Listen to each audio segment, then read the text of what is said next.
A very good morning, ladies and gentlemen. My name is Gabriel Lehan Abad Ferguson, matric number 68527. And in this class of media psychology, you will now see what is authoritarian theory. Please enjoy. Hey, hello everybody. So, in this class of media psychology, authoritarian theory, presented by myself, we will study several things. It's going to be very interesting. So, please watch. Now, authoritarian theory is a theory that came from four theories of the press. Now, his name is Fred S. Seaboot, Theodore Patterson, and Wilbur Scrum. Now, the second thing is the development of the theory. That was the formulation. The second thing is the development of the theory. The development of the theory. How, where, and where did it come from? It grew into something we see in our daily lives, in governments, in nations, and even in kingdoms before. It may seem ancient, right? Because today we practice democracy, freedom of speech, human rights, and so on and so forth. As we see daily in our news, we are all given our rights. But do you know that there are some things that we don't have the liberty to voice out? Now, according to Merriam-Webster, authoritarian, the definition of authoritarian is a disciplinarian or even a dictator. It's feeling a bit scary, right? Now, from there it grew. Authoritarian then is also known as an authoritarian democracy, which means that in a democratic country, an authoritarian theory is actually being implemented. Who and what and where? Do you know that in Malaysia, we actually implement a so-called authoritarian democracy? What does this mean? Now, authoritarian democracy is something that we practice for such a long time. If you look at it in perspective of Singapore, there are arguments that say that in Singapore, authoritarian is practiced for a long time because the first Prime Minister was Lee Kuan Yew, and his son today is the third Prime Minister and is also still ruling. So therefore, the whole Lee family is being an authoritarian. There are some arguments that has been presented. Now, in Malaysia's aspect, we can also look at it from a perspective of media freedom, which leads me to the third aspect. What is the third aspect? The third aspect is the significance of authoritarian theory. Good question. In the elements of media. Now, the significance of this element in the media is first media freedom. Media freedom is so important. Why? Because it does give the right not only for the media to voice out, but also for the rights of the public and the people to know what are they doing and why is it so important. It's important because as news, as you all know, in Malaysia, it is very important. But then, don't media have some power? It is very true.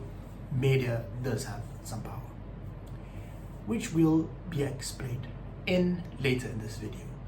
And the fourth aspect of this video is the psychology and communications in our daily human life. As you can all see, we will understand that communication is actually important. We study communication. But how? Sometimes without realizing, there is an authoritarian leader among us. And when we communicate without realizing, we are actually in the circle of authoritarian theory. How cool is that? Wow.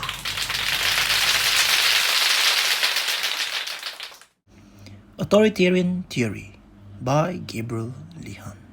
What is authoritarian theory?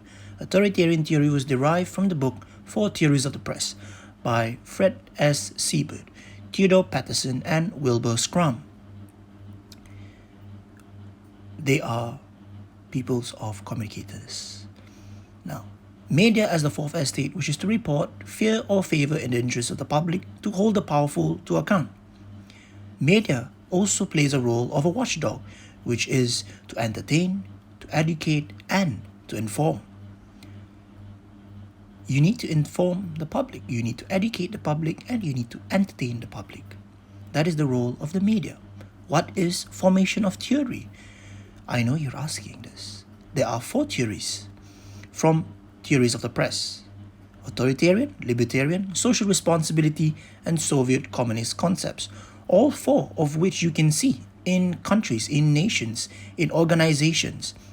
This is how we will study this theory. I have chosen to focus on how authoritarian affects not an organization, but it affects governments. So we will move forward. Authoritarian theory was developed in the late Renaissance period. It was later expanded Soviet communist concept. Authoritarian theory is also used in governments. It is also known as authoritarian democracy. Authoritarian democracy is a form of democracy directed by a ruling elite. Development theory. Moving on. This theory grew and is seen through the media freedom. Sometimes media can be controlled by an authoritarian leader. Malaysia is 123 in the press freedom ranking. Who are these people? Two persons in my discovery. First is Tun Mahathir and Lee Kuan Yew. Both were leaders of their countries for a very, very long time, and they often controlled how their countries were going to be ruled. So it leads to a next point. How does it do it, and is it important? It must be, right? Yes. Significant of the element in media, because it controls how media is published, how news is released, how journalists and reporters, although there is no freedom, but there is a direction and there is a rule that everyone must follow, because if not, there are consequences, as history has shown. This can be seen in China. Most companies and businesses are owned by the state, but you don't see China not succeeding. They are number 2 in the world in terms of economy. So psychology and communication in human life, we can see this in classrooms, in organizations, in schools, in universities. Sometimes our partner may just have a theory of authoritarian leadership. So why do people behave this way? Maybe it is because they came from a different background. Theory works. The end. Thank you very much. Big scales and in small scales as well. When we look at bigger scales like organizations, governments, and a smaller scale like small discussions or even a small group area or a circle of friends, there is always a person that implies an authoritarian theory. Authoritarian theory can be seen in management, often in management and leadership. A person would always want to control a situation and not allow other person to dictate it. Among the 4 theories of the press, the opposite of authoritarian theory is a libertarian theory, where a libertarian theory has freedom to speak and a freedom to voice out. A similar theory to authoritarian, as you have heard, is the Soviet communist concept, which is later expanded by a Soviet communist concept, where only one person has the right, or a leader has the right to control or dictate or navigate the situation. I've chosen this theory and focus it on governments because governments control the media. Now, when you control the media, you limit the voices of the public, the opinion of the public, and the voters of the public. And that is why authoritarian theory works in governments. But that is not often the case, because you have to look at 2 aspects. One is the nature of the situation and the time of the situation. The nature of the situation is that due to technological advancement and the widespread of media, people can often